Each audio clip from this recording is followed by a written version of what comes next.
Hello नमस्कार दोस्तों, स्वागत है आपका हमारे एक और नई वीडियो में। तो आज की वीडियो में हम लोग देखने वाले हैं BA BSc final year geography paper first, जो है आपका ज्योग्राफी ऑफ एशिया। तो इसके अपन इंपॉर्टेंट क्वेश्चन देखने वाले हैं। तो अगर आपको वीडियो अच्छा लगे तो वीडियो को लाइक कर देना, और जो भी हमारे चैनल पर फर्स्ट टाइम विजिट कर रहे हैं तो फटाफट से वो चैनल को सब्सक्राइब कर देवें, ताकि आपको आने वाले और भी जो आगे के इंपॉर्टेंट क्वेश्चन हैं आगे वाले पेपर के, वो आपको सबसे पहले यहाँ पे देखने को मिलेंगे। तो देखिए, ज्योग्राफी जो पेपर फर्स्ट है, सबसे पहले तो ये आपका 75 मार्क्स का होगा आर्ट्स के स्टूडेंट्स का, और 50 मार्क्स फॉर साइंस। ठीक है, 3 घंटे का पेपर होगा। अब इसमें आपको दो पार्ट्स में क्वेश्चन देखने को मिलेंगे, एक पार्ट फर्स्ट और एक पार्ट सेकंड। ठीक है, पार्ट फर्स्ट है। पार्ट फर्स्ट में सबसे पहले आपको दो सेक्शन देखने को मिलेंगे, एक सेक्शन ए होगा, एक सेक्शन बी होगा। अब जैसा कि आपको पता है, सेक्शन ए में आपको जो मैप वाले क्वेश्चन होते हैं, जिसमें मैप भरना होता है, वो देखने को मिलेंगे। तो आपको टोटल 6 क्वेश्चन देखने को मिलेंगे, जिसमें से आपको 5 क्वेश्चन है वो उसमें से करने हैं, और हर एक क्वेश्चन है वो आपका 1.5 नंबर का होगा। तो टोटल आपके मिला के 7.5 नंबर का ये क्वेश्चन होने वाला है। ठीक है, और फर्स्ट क्वेश्चन आपको करना ही है, वो आपको अनिवार्य है। इसका फर्स्ट में जो सेक्शन बी है, इस सेक्शन बी में आपको 5 ऑब्जेक्टिव क्वेश्चन देखने को मिलेंगे, जो आपको 7.5 नंबर के हो जाएंगे। ऑब्जेक्टिव क्वेश्चन देखने को मिलेंगे। तो ऐसे करके जो आपका पार्ट ए है वो आपका 15 नंबर का हो जाएगा टोटल।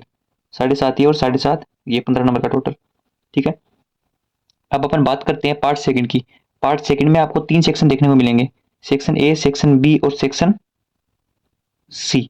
ठीक है, देखिए, ये जो आपका सेक्शन वाइज जो काम होगा, इसमें आपको हर एक सेक्शन में 3 क्वेश्चन देखने को मिलेंगे।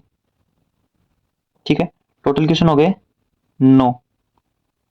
इन 9 में से आपको 4 क्वेश्चन करने होंगे। कितने? 4 क्वेश्चन। 4 क्वेश्चन कैसे करने होंगे? हर एक यूनिट से मिनिमम एक क्वेश्चन करना होगा। हर एक यूनिट से मिनिमम एक क्वेश्चन तो करना ही होगा। बाकी एक क्वेश्चन की आपके पास फ्रीडम है कि आप कौन सी यूनिट से करते हो। ठीक है, ऐसे करके आपको टोटल 4 क्वेश्चन करने होंगे। एक क्वेश्चन 15 नंबर का होगा। टोटल 60 मार्क्स के हो जाएंगे, तो 60 ही हो गए और 15 ये वाले हो गए। ऐसे करके टोटल 75 नंबर कंप्लीट। ओके, ये पेपर पैटर्न इसीलिए बताया गया है ताकि आपको पता रहे कि कौन से क्वेश्चन कितने वेटेज का है, उस हिसाब से आप करें। अब देखिए, इंपोर्टेंट क्वेश्चन पर ध्यान देते हैं अपन।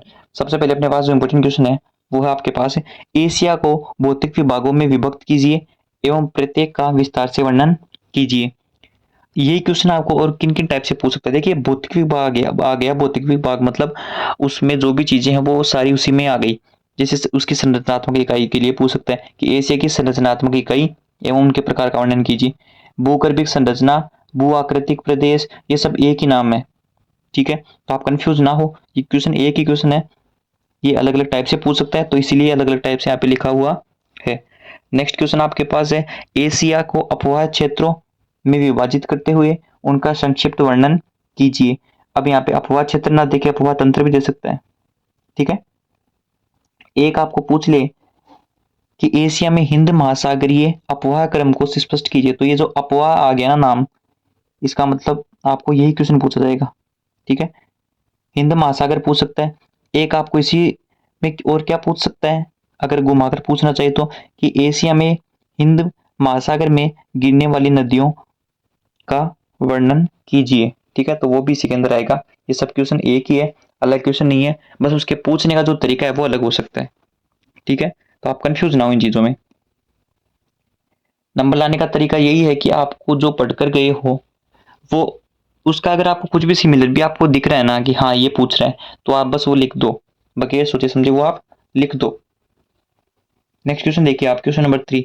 चीन को भौतिक विभागों में विभाजित करते हुए प्रत्येक की मुख्य विशेषताओं का वर्णन कीजिए। अब देखिए, इसमें या तो डायरेक्ट ये पूछ लेगा, या आपको देखो ये दो तीन दे रखा है, एक तो होंगो बेसिन, एक यांगटीसी बेसिन, एक जेचुआन बेसिन। ठीक है, इनके बारे में पूछ सकता है कि यांगटीसी बेसिन की मुख्य विशेषताओं का वर्णन कीजिए, जेचुआन की मुख्य विशेषता का वर्णन कीजिए। तो ये सब जो आएंगे ना, ये 3 टाइप हैं, ये इसी के अंदर आएंगे। ठीक है, नेक्स्ट है, पाकिस्तान के प्राकृतिक या खनिज संसाधन पर संक्षिप्त टिप्पणी लिखिए। ये आ गया, इसका मतलब है कि इसमें भी भौतिक विभाग ही पूछ लिया गया है। अगला क्वेश्चन देखिए, नेक्स्ट क्वेश्चन मेरे पास है कि एशिया में होने वाले अंतर्राष्ट्रीय व्यापार की संरचना व प्रवाह का विस्तृत भौगोलिक विवरण दीजिए। साथ ही साथ एशिया के 5 इंटरनेशनल पोर्ट है उनका वर्णन कीजिए। ये आपके पास वेरी वेरी इंपॉर्टेंट क्वेश्चन है। ठीक है, बढ़िए अगले क्वेश्चन की ओर। अगला क्वेश्चन है मेरे पास क्वेश्चन नंबर 5। तो क्वेश्चन नंबर 5 आप देखिए, एशिया में कोयला एवं पेट्रोलियम उत्पादन, वितरण एवं इसके भविष्य के बारे में व्याख्या कीजिए। और इसके साथ ही एक चीज और पूछ सकता है, वह लोहे अयस्क। ये भी आपके पास वेरी वेरी इंपॉर्टेंट क्वेश्चन होने वाला है। ठीक है, तो इसको आप जरूर पढ़ के जाएं कि एशिया में कोयला एवं पेट्रोलियम उत्पादन, उसके वितरण और इसके भविष्य में क्या होगा, इसकी व्याख्या आपको करनी है। साथ ही साथ इसमें एक और चीज पूछी जाती है, लोहा अयस्क। हो सकता है आपको ओनली कोयला भी पूछ सकता है, ओनली पेट्रोलियम भी पूछ सकता है, बाकी मोस्टली चांस में कोयला और पेट्रोलियम साथ पूछता है और लोहा अयस्क अलग से पूछता है। ठीक है, अगर छोटा पूछेगा तो तीनों दे सकता है, बाकी सिंगल भी दे सकता है। नेक्स्ट क्वेश्चन देखिए, क्वेश्चन नंबर 6। क्वेश्चन नंबर 6 देखिए, एशिया को जलवायु प्रदेशों में विभक्त कीजिए और मानसून जलवायु की विशेषताओं को समझाइए। या फिर डायरेक्ट आपको ये क्वेश्चन ऐसे भी पूछ सकता है कि जलवायु की विशेषता, एशिया में जलवायु की विशेषताओं को समझाइए। ठीक है, ये आपका हो गया क्वेश्चन नंबर 6। ठीक है, अब अपन आगे बढ़ते हैं क्वेश्चन नंबर 7। क्वेश्चन नंबर 7 देखिए आप। क्वेश्चन नंबर 7 आपके पास है कि एशिया को मृदा प्रदेशों में विभाजित कीजिए तथा किन्हीं 2 या 3 का विस्तृत विवरण दीजिए। ठीक है, अब आपको सिंपली 2 या 3 का तो मिनिमम, जैसे आपको किसी भी चीज का टाइप पूछता है तो आपको, जैसे यही है आपके पास ये क्वेश्चन है, भागों में विभाजित करते हुए प्रत्येक की मुख्य विशेषताओं का वर्णन कीजिए। तो इसमें आपको क्या करना है, इसमें आपको भौतिक विभाग कौन कौन से हैं वो देख लेने हैं। साथ ही साथ कम से कम आपको 2 तो रट के ही जाने हैं, कि 2 तो कोई से भी पूछ सकता है ना।